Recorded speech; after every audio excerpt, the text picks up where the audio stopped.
It's time for the Hockey Writers Grind Line, a weekly show covering everything Detroit Red Wings. Brought to you by our own iconic top line of Wings writers. Sit back and enjoy the grind. Welcome to the Hockey Writers Grind Line, brought to you by the Morning Skate, the Hockey Writers morning newsletter that is jam-packed with the best hockey stuff on the planet. Sign up today at morningskate.io for free delivery to your inbox Monday through Friday.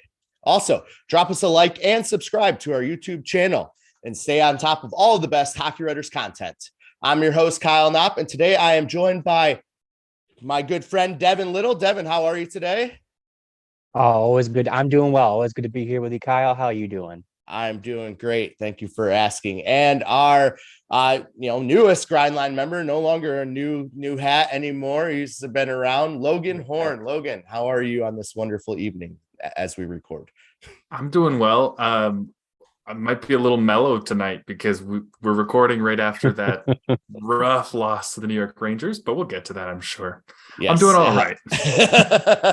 As well as I can be. We will certainly get to that. And we do apologize for the lack of energy, if there is any in this show, because of that loss. We all kind of felt the winds out of our sails with that, but we are making accommodations. I will be on the road this weekend with my girls hockey team. So we are filming Thursday night with our normal Saturday delivery. So hopefully nothing happens on Friday of big news in terms of any free agents or anything. But so let's get into it. And we'll start with our one good, one bad. And Logan, let's come to you. I'm going to get your good and bad first. So hit me with it.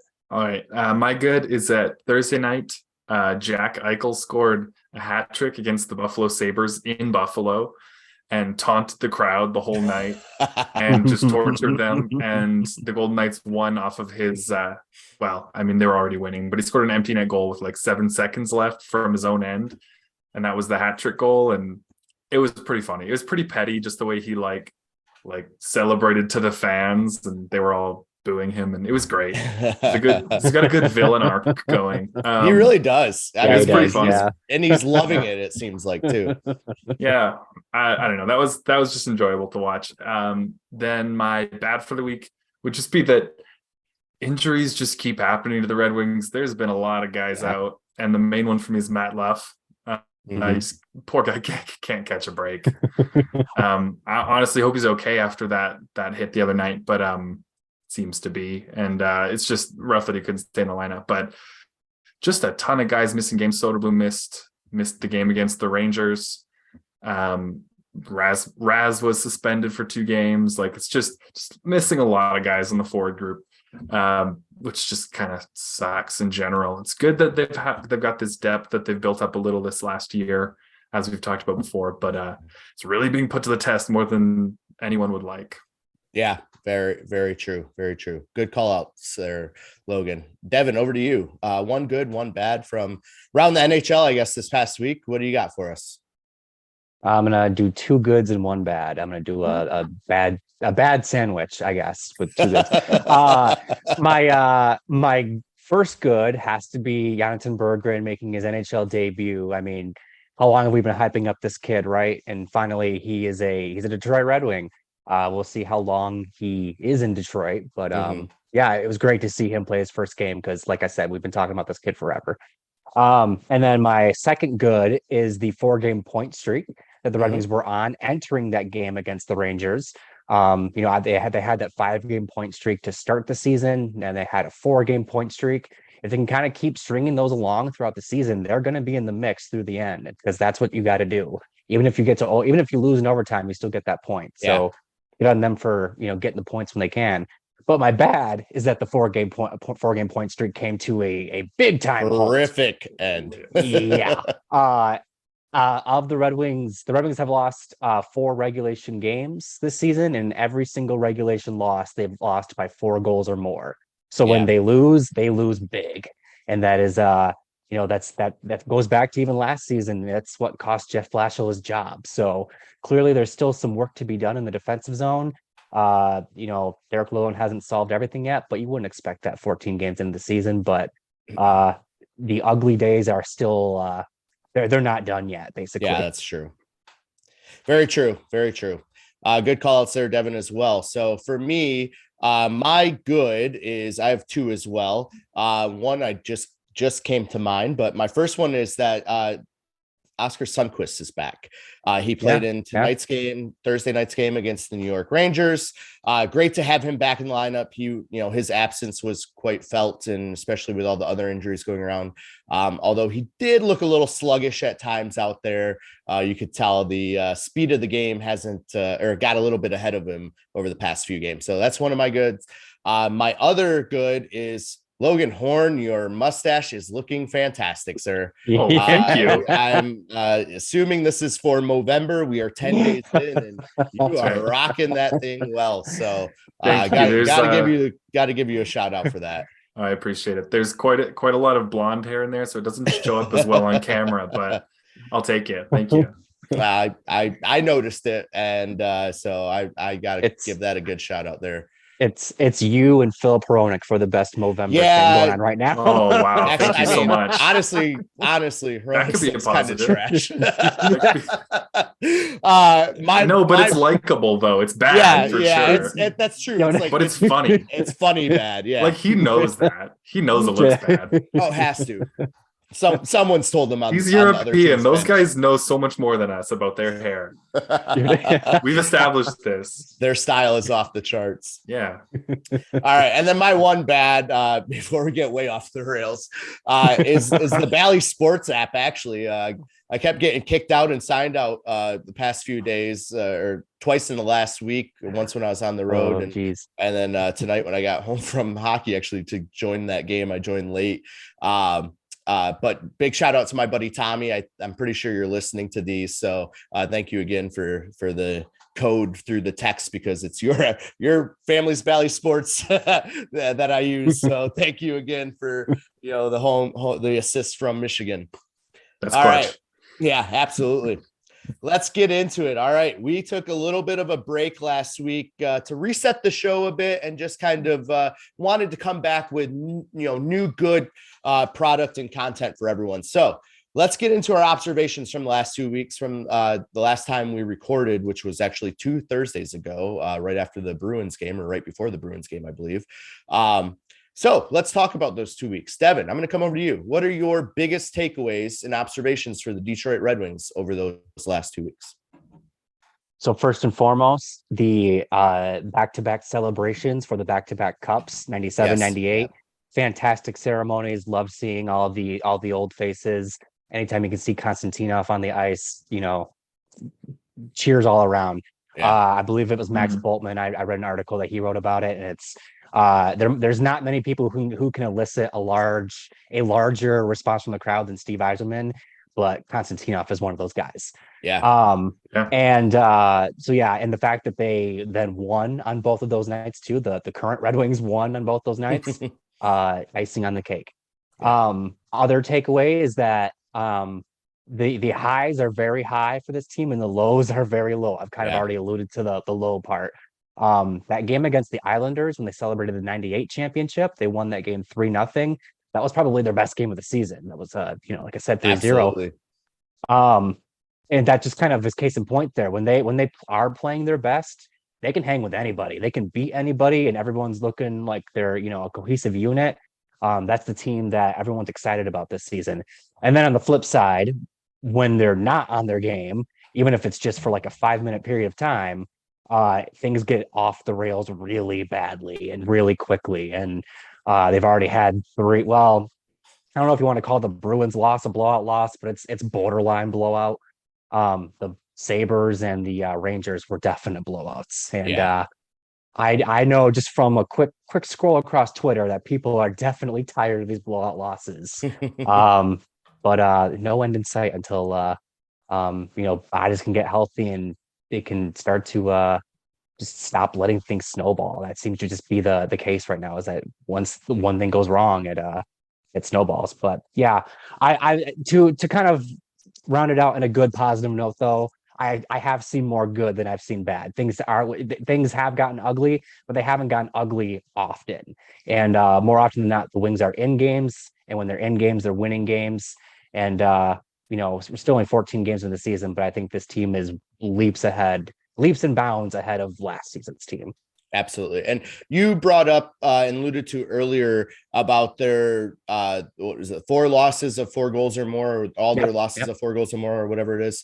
And just like we talked about this quite a few times coming into the season, and I believe, Logan, you were even on the show at the time when we started really bringing this up. But one of our big call outs to this team was they couldn't have those games where they're getting chased out of the building anymore.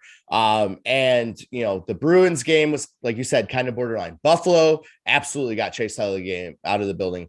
Today's game, for a good portion of it, was a very, very tightly contested game. And then it was just a span of, what we end up saying, like 6 minutes where they got their 6 goals. And it was just, you cut that even in half. We're talking a 5-2 game. And and we're not talking blowout right now, right? We're talking about maybe just a game that wasn't one of their best, a tough loss, one period that got away from them. But now here we are, and things are starting to get questioned a little bit more. And you might notice in one of our upcoming segments, but things are starting to get questioned a little bit more. And I haven't seen Red Wing Twitter yet, but I'm sure there has been some false fires going on. So it'll be interesting to see what they can do. They have 2 nights off and they travel out west for a pretty tough, road trip against the Kings, Ducks, and Sharks. And then they have to hit Columbus on the way back through. So not necessarily the easiest stretch of 4 games coming up. And, to start this month, they went 8 days where they looked untouchable almost, that one overtime shootout loss. But and then here they came in and they looked awful in that 3rd period. So good call outs there, Devin. I just wanted to make sure we alluded again to that whole, gotta have those tighter games. You can't let games get away from you. And they seem to be doing that a little bit too much right now. All right, Logan, over to you. Give me your takeaways and observations from the last 2 weeks for the Detroit Red Wings. So just on similar topic to what Devin was saying, it feels like everything is happening in Red Wings games. All the goals for, all the goals against, it's just chaos. Yeah. Which, to some extent is fun. Sometimes that's fun. This game against the Rangers was not fun. Halloween against the Sabres was not fun. Blowouts suck. I do want to point out, though, that they do happen to good teams still. I mean, we haven't. This team hasn't earned the trust of the fans that they won't do this often still, quite yet. But like last year, the Panthers, who won the President's Trophy, lost to the Canadiens. They allowed 10 goals to the Canadiens last year. Yes, it was like their 4th or 5th string goalie, but not their starter. But still, like, it does happen. Like, teams just lay an egg. And it was a rough game, but there was a lot of positives the last 2 weeks, and this isn't the only game that happened. So over the last 2 weeks, I think the biggest takeaway, it's a little harder to think of it this way after this last game, but Ville Husso looks like an excellent addition to this team. Yeah. He could cost a 3rd round pick for a really solid goalie who has, I believe, 3 regulation losses now. He's allowed 18 goals in those 3 games, which is tough, but he has 2 shutouts and multiple other games that he completely stole for the Red Wings that they probably had no right to be in. So in a lot of like advanced metrics, like the advanced analytics side, the Red Wings are kind of an average to bad team, and he's been dragging them into a lot of games. They've had timely goals, which is awesome. But goaltending has been really solid. Aside from a few standout moments. Another thing from the last few weeks is the second line is looking somewhat established with Kubalik, Kopp, and Perron, which is just kind of fun to have like an all new guys line that is starting to gel and play pretty well. Not amazing, but they're figuring it out and scoring, and contributing on special teams and stuff like that, which is nice to see. And then the biggest one for me is just that Lucas Raymond is alive again. Yeah. Yes. I wasn't worried. It was like 8 games or 6 or 7 games that he hadn't scored a goal or something. And now he seems to have broken out. He's got 6 goals now. Yeah. Out of 4-game point streak, I believe. Yeah, I think so. Yeah. 4, roughly on pace for 30 goals on the year. Like, that would be an excellent season. So I don't know. That's just been nice to see. Larkin hasn't slowed down either, which is great. He's still hot to start the year, looking like he's gonna cost Stevie Y quite a pretty penny in the offseason. But I'm happy. I'm happy still. I don't care. There have been a lot of positives in the last 2 weeks, so I'm gonna try to keep thinking of those. Yeah, and it's very easy to dwell on the negatives right after a tough loss, right? Like, especially after a blowout loss. So to record tonight might, like we said, there's a lot more to it than just one game out of 82. And if you look at the last 2 weeks in a sample size as a whole, like, of what this team has been doing, think about where they've been with a lot of the guys out of the lineup too over the last 2 weeks. Bertuzzi is still out. Avrana's still out. They're lost. Sundqvist was out until Thursday's game. They lost Rasmussen for 2 games.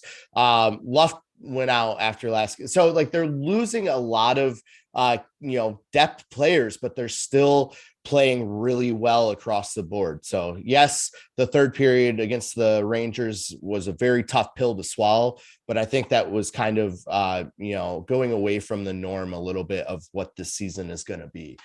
Granted, the Rangers are a really good team. They were in the Eastern Conference Final last year, and they can explode. They have a lot of offensive firepower, and when you're getting bounces going your way, like a shot off of Rasmussen's stick, or just broken plays that go right to one of your best defensemen, or just crashing the net and getting one of the best goal scorers on your team 2 opportunities with the puck on his stick, it's going to go in. Like, it's just going to be in, not in your favor. So, a lot to hang your hat on if you're the Detroit Red Wings these past 2 weeks, and a lot to build off of even after this 8-2 loss tonight, Thursday night. So, all right. Well, Logan, you brought it up, so we're starting with you.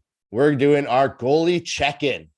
So besides the third period on Thursday, Ville Husso has been fantastic this season, especially the last couple of weeks, while Nedeljkovic has been a little more on the inconsistent side. So how are you feeling about Detroit's goalie tandem moving forward? And is it time to give Husso the reins? I feel pretty good. I think structure-wise, the tandem is fitting about as well as they could hope, because I don't know, you look at that loss on Halloween for Nedeljkovic, allowing so many goals. Last season, he would have had to start the next game. Yeah. Wouldn't have had the time to reset mentally, and we know that that's much more important for goaltenders than any other player, is the mental side of the game. And not having a chance to kind of reset and prepare yourself and just be thrown in as the starter again the next game with no improvements on the team had to be tough. He had that rough loss. Then Husso was rock solid the next game. By the time that Ned came back into the net, his next start, he had a really good game. Mm-hmm. And I think just had 2 goals against. And I think structure-wise, I think it's going to work out really well that they have, at least Ned seems to be a very streaky, very confidence-based goaltender at this point in time. And so to have someone in Husso that, for the most part, has seemed pretty solid and the opposite of shaky, is a pretty nice balance, I would think. It's not always going to be perfect. Sometimes calm goalies have shaky periods and allow 6 goals, but not often. But I feel pretty good about it. Husso, even after this game, has a .920 save percentage on the season and 2 shutouts. That's excellent. He's not going to hold on to.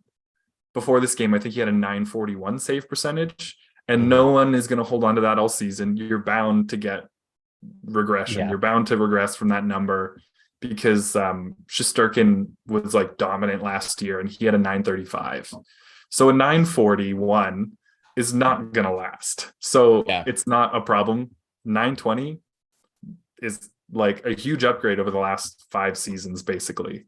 So if he can stay roughly in that area, honestly, probably fall down a little bit still. But if Husso can stay roughly in that area, can give him some good performances, maybe a couple more shutouts on the year, and just give Ned breaks when he needs them, and Ned can do the same for him, I think it could be a really good balance thing. On the note of starters net, I really think it's already Husso's net. I think that already happened. I think that's in the past. It could change back again, totally. Like Husso could have a bad week and a half and Nedeljkovic could steal it back. That's the benefit of having 2 good goalies that you trust, is you ride the hot hand, and that looks like the starter goalie for a couple weeks. And I don't know, I think that's what Husso's already at. So all right. Yeah, great points there.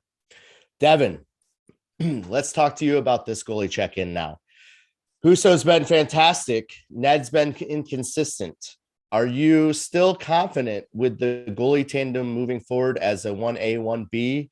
Is it time to make Husso a full-time starter? Where are your thoughts at where the Red Wings goaltender tandem sits? Well, I agree with a lot with a lot of what Logan said. I can't talk. I agree with a lot of what Logan said. Whereas, the thing with tandems is that it's kind of an ebb and flow thing, right? One for some period of time, one guy's going to be the guy, and then at another point in time, the other guy's going to take over, and that's what we were expecting from this this tandem going into the season, right? We were saying, for stretches of time, Husso's going to run with it, and then for another stretch, Ned's going to run with it. I still fully expect that Ned's going to at some point, become the guy for at least 2 weeks, but. Right now, there's no question who's performing better, whether you're looking at numbers or whether you just watch the games and you kind of get a feel for how the team's performing with the guy in the crease. Husso's the guy right now. There's no question about it. I think that Ned having that good game, I believe it was against the Rangers, the one they actually won. Yeah. That was a good game for him, not just because he won, but because it was a bounce back game. He was coming off of that bad defeat against the Sabres. So for him to go from having, an atrocious start to having a really solid, I think it was 29 saves on 31 shots, that'll rebuild some confidence. And that's what you want, because if you've only got one goalie going, you've basically got what the Red Wings had last season, where they had Ned and a cinder block for the backup goalie. And if Ned wasn't going, you had nobody going. So I think that right now, just to kind of reiterate what Logan said, I think it is Husso's net. I think that Ned will continue to get his looks. He will continue to get his chances. And when the time comes, I'm sure he'll be called upon to make some consecutive starts. It hasn't happened yet, but the season is still young. And I think that I'm still very confident the Red Wings have 2 very capable goaltenders. And that's, again, that's what we were saying entering the season. And I haven't seen anything that really has changed my mind. Without question, the Red Wings have 2 very competent and capable goaltenders. And we like you said, Devin, like you said, Logan, we knew this was going to happen. There was going to be spurts where each goaltender took the reins and ran. Each goaltender got hot. The confidence played a big piece of it. Like you said, Devin, once one goalie gets hot and has that confidence, they want the start all the time because they're seeing the puck very well. Whereas when they have nights where everything's going in, maybe they're happy to take a couple more nights off than normal because they just aren't seeing the puck well. But also it comes down to what's happening in the practice as well behind the scenes that, we don't really get to see. But I think where we stand right now, it is Husso's start, but he's the 1A. But I think that it needs to stay the 1A, 1B because of what you said, Devin, how they balance off of each other. And Logan, you mentioned this as well, but how they're feeding off of each other.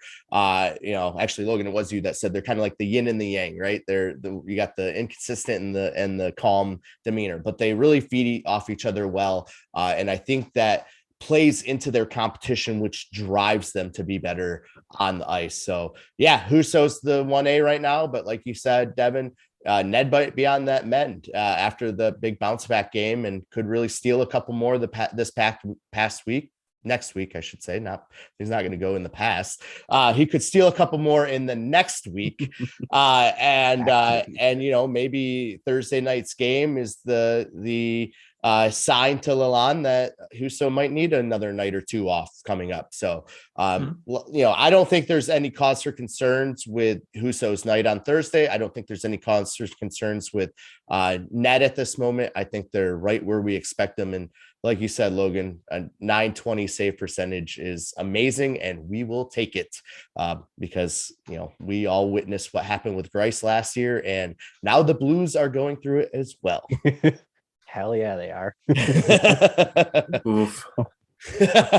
All right. Well, that's going to lead us to our first rush of the day. And I want to remind everyone that this is a max of 2 sentences because I might have a couple of doozies here that you could really ramble on about. So, Devin, come to you first. Man.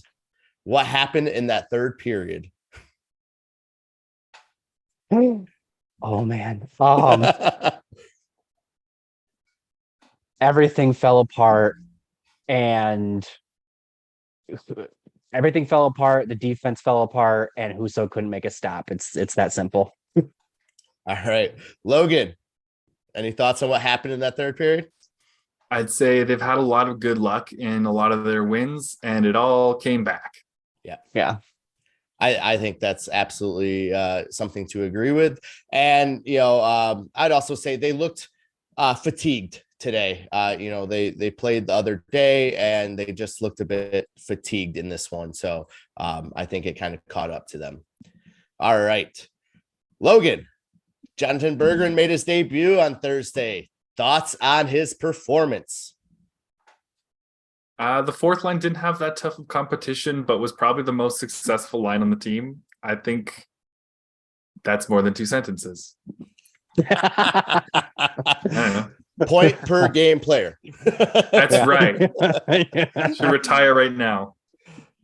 Devin, thoughts on Berggren making his debut Thursday? Choo-choo, 1 sentence.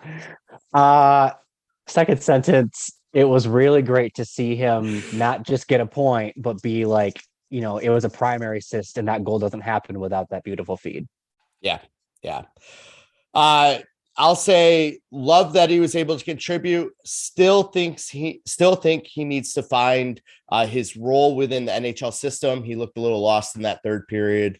And I mentioned his supersonic pass to the corner that broke out the Rangers late in the third. That was quite an iffy play, but that's more than 2 sentences. So let's move on. And we are going to take a breath and reset the show. This is the Grind Line, and I am Kyle Knopp here with Devin Little and Logan Horn, and we are talking Red Wings hockey. Before we get back into it, this show is brought to you by Sports Fan Side Hustle, a new digital course that teaches passionate sports fans how to make a lucrative side income off their love of the game. All you need is the internet, a computer, a passion for sports, and a few hours a week. Go to sportsidehustle.com to get the free startup guide that will explain 4 keys to unlocking this income opportunity. Again, that is sportsidehustle.com, and get started today. Sportsidehustle.com. The Red Wings have had a third pairing problem. We're talking Hag, Osterley, and Lindstrom struggling to start this season. So, Devin, starting with you, what does Detroit need to do about it? Well, first and foremost, it should be stated that Jake Wallman is really close to returning. And when he does return, I imagine they'll give him a look on that third pairing. Presumably across from Lindstrom, but we'll see. And I think that he had his moments where he looked really good last season when he came over from the Blues. And he had other games where he was kind of just there. I think that if we see the Wallman that looked really good last year when he comes back, I think that will help. I also think just the fact that he's kind of more of an offensive minded defenseman will help them push play in the right direction. I think that, both Hag and Osterley are very much, they excel when you don't really notice them type of defenders. Lindstrom too. And we've been noticing them a lot, which means they're not doing their job. So Wallman, he's not of that vein. You want to notice him because that means he's making plays. So I think they could use, just a little bit more offensive punch on the blue line. I think that's kind of their first option when it comes to seeing what they can do. Other thing they could do is maybe it's time to start thinking about calling up Simon Edvinsson just to see if I talked about Wallman being a playmaker. Simon Edvinsson's a playmaker. Yeah. And I think that I don't know. It's a fine line you want to walk with that, because I do think he's with the Griffins for a reason. I think he's that they want him to really be a Griffin this year as opposed to a Red Wing. But I also think that there's no doubt in my mind that he would make the Red Wings blue line better. So when push comes to shove, if he's ready and he's going to make them better and they're serious about wanting to play competitive games into April, I think Edvinsson is going to end up making his way to Detroit. It's just a matter of when. But as far as right now, I think you give Wallman his look, see if he helps you out, and you can buy time to keep Edvinsson in Grand Rapids. And if Wallman can't make a difference, then I think that's when you have to start, really considering calling up the kid. Excellent point, Devin. It'll be interesting to see, and it's really nice, knowing that Wallman is on the verge of returning, because, as we were talking about in this segment, they have been struggling on that third pairing. So to get Wallman back, who was a huge boost at the deadline last season to this team, and I think he's even going to gel even better with some of those forward groups. So it'll be interesting storylines. All right, Logan, over to you. The Red Wings' third pairing problem of Hag, Osterley, and Lindstrom. What does Detroit need to do about it? I think patience until Wallman returns. To just give you a new look on the left side of the third pairing. The right side, they don't have a lot of options. So there's two things that I'll be looking for that I feel like would be really good indicators of what the management team thinks that this group is capable of this year. One of those would be trading for a right-handed defenseman, getting a third guy that you feel is either an upgrade or at least is another solid 7th, 8th D that you can sub in if Lindstrom is having a rough go for a little bit. But then the other one is much bigger, and I think that this will really tell us what they plan on doing this year, not just what they think they could do, but what they plan on doing with this year. And that is where Edvinsson plays for the rest of the season. Because if he comes to the NHL, there's no doubt in my mind that they think they can make the playoffs. They wouldn't do that if they didn't think they could make the playoffs. That extra year of his entry-level contract that they wouldn't burn by leaving him in Grand Rapids is incredibly valuable, even though the cap is going up. Super valuable with a player that looks like he'll be so good during those years. So if they keep him in Grand Rapids, that means they think they're not quite good enough yet. He could benefit from that time. They could benefit from maybe a slightly higher draft pick if they leave him down there instead of bringing him to the NHL. Because like you said, Devin, the Red Wings would be better right now with Edvinsson on the team. There's no doubt. They're doing it because they think it's good for him, not because it's good for the Red Wings standings. I don't know. I think that's a pretty good indicator of what they're planning on doing this year. It would be what's best for their third pairing, but not necessarily in their best interest long term, or at least in their plan long term. So let me throw a curveball at you both then here as we're talking about this, and maybe it's not a trade. Maybe they don't think they're quite ready to make the playoffs, or if they do sneak in, they don't think burning that year of Edvinsson is the right way to do it.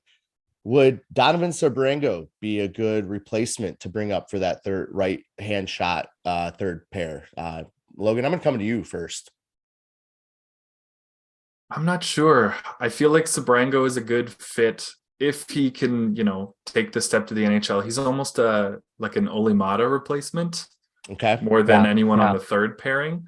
He feels like kind of a built-in replacement there when he can make that step.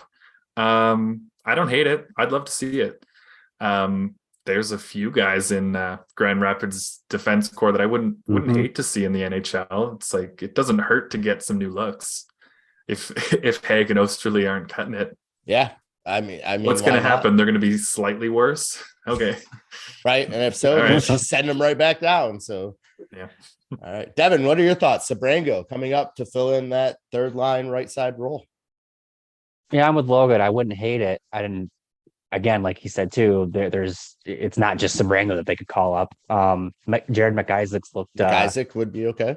He's looked pretty good in Grand Rapids. He looks like somebody who's played a season in the AHL now, and so he's got some confidence going. He's got half a point per game going. So and he's one of those guys where you need to get a look at what you've got there because decisions are coming. So he's another guy I wouldn't mind, even if it's just like a couple games, just to see what you've got there.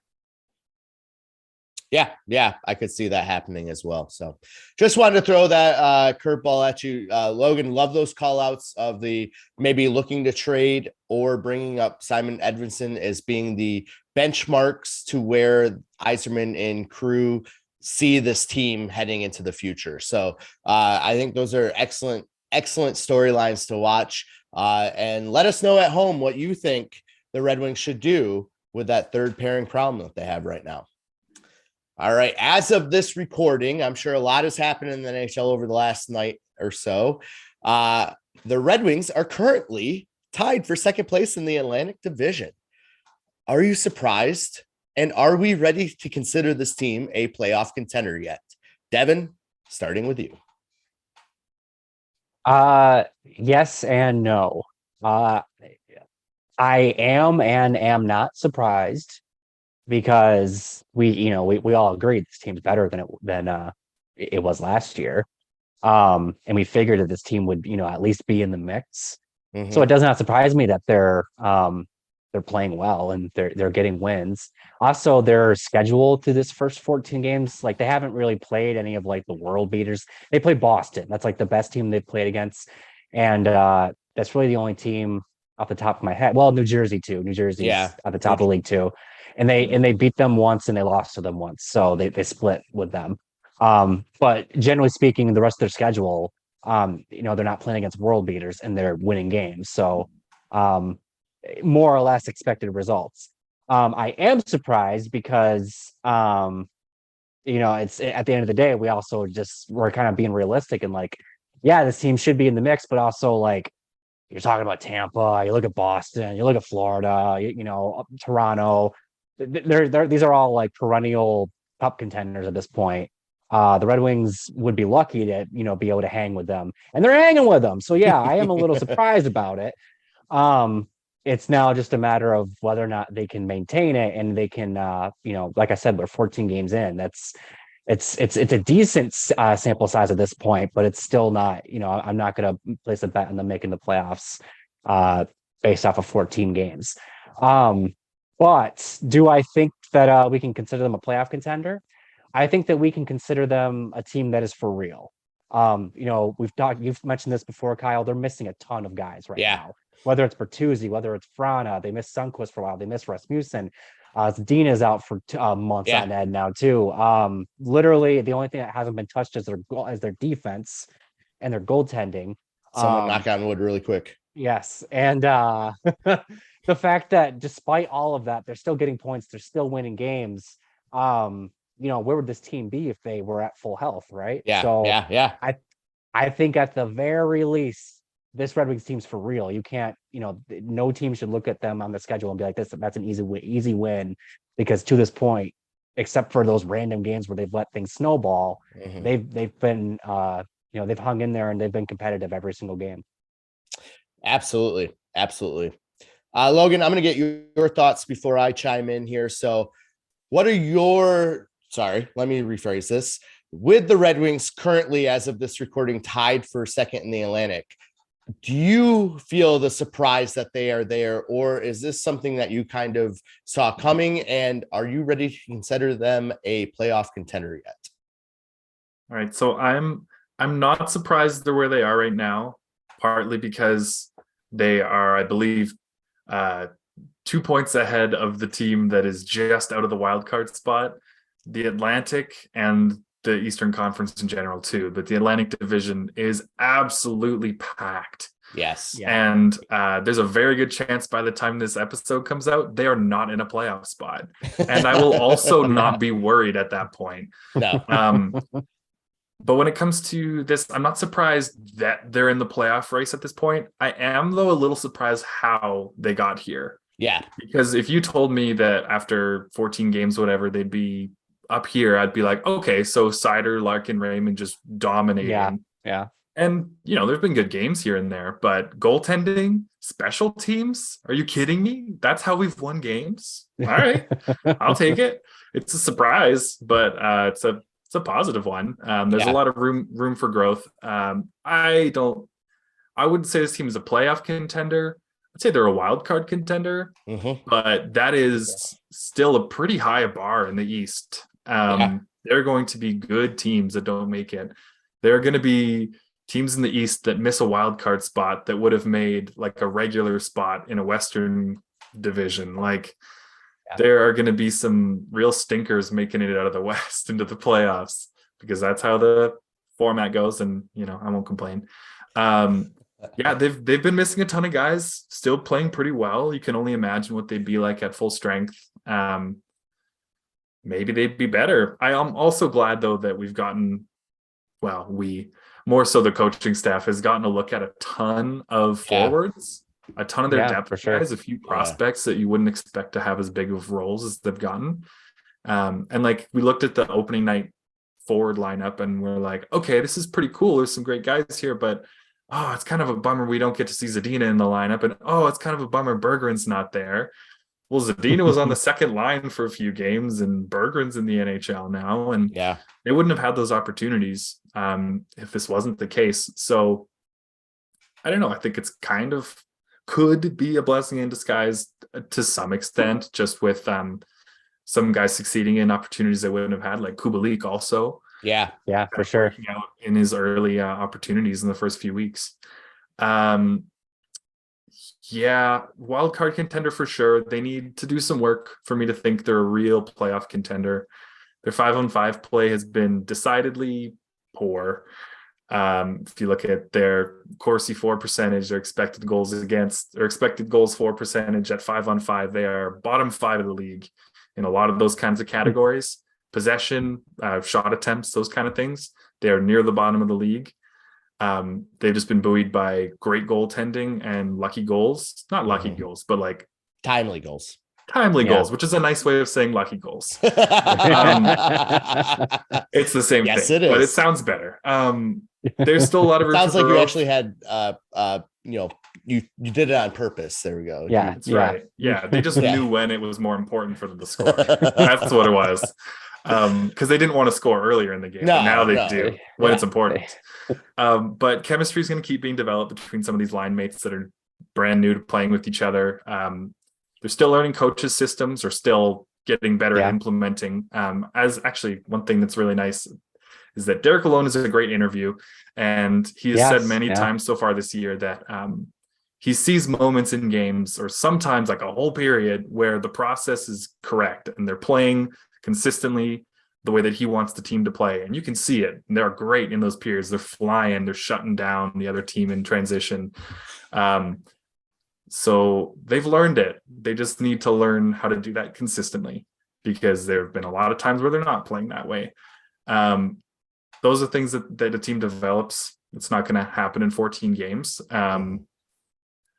They need some work there, but I wouldn't be surprised if they snuck into a wild card spot, just because they've showed progress in some spots that they really were poor in last year. So if they can bring some of the stuff they were okay at last year from the basement this year up to average again, they could get better than they've been to start the year. And that is a very optimistic thought, and I like it. So I'm going to hope. We like it as well, Logan. And one thing to keep in mind, though, is every single team out of the Eastern Conference last season to make the playoffs hit 100 points. And no one thought the Red Wings would be close to 100 points this year. So is there a surprise where they are? Absolutely. Is it more of a surprise because of the teams around them that haven't really taken off yet? And also a surprise of how the Red Wings have done it. Like you said, Logan, with the goaltending, with the depth scoring.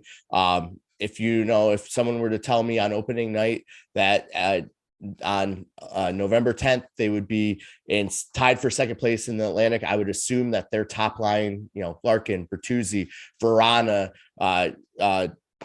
Raymond, Sider were just absolutely tearing it up. I wouldn't think it would be Kubalik. I wouldn't think it would be, some of the other guys that are just getting those timely goals. And I wouldn't think, it was Husso or, Ned just stealing games either. So it is a very surprise in that sense. But I think you're both very much right, hitting the nail on the head that the Red Wings are a wild card contender team and they are getting to be there. But I think by the time this all shakes out, they're not going to quite be there yet. You never know, though. We are 2 weeks from American Thanksgiving, and generally the benchmark is wherever you are at American Thanksgiving, that's where you're likely going to be at the end of the year. So will the Red Wings be tied for second in the Atlantic at the end of the year?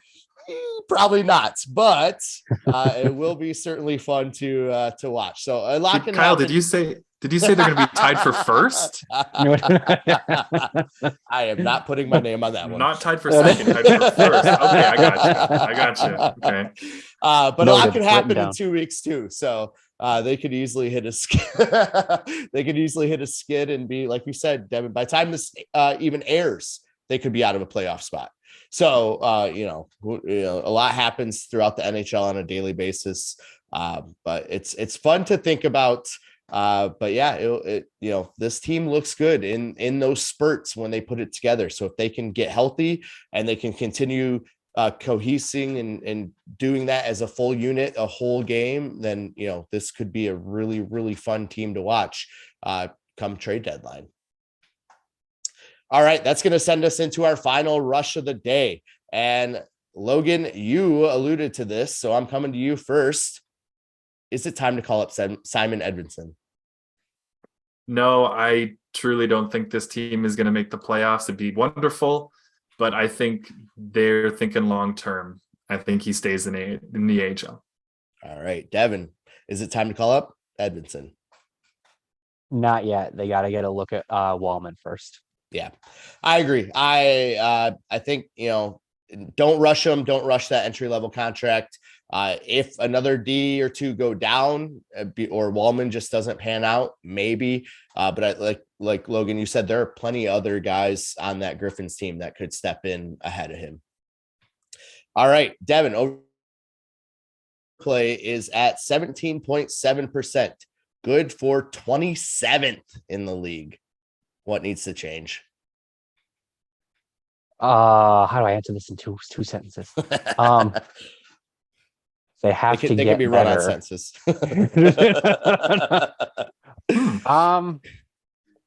Yeah, I mean, it's just execution. I think that the process has been really good for both special teams units.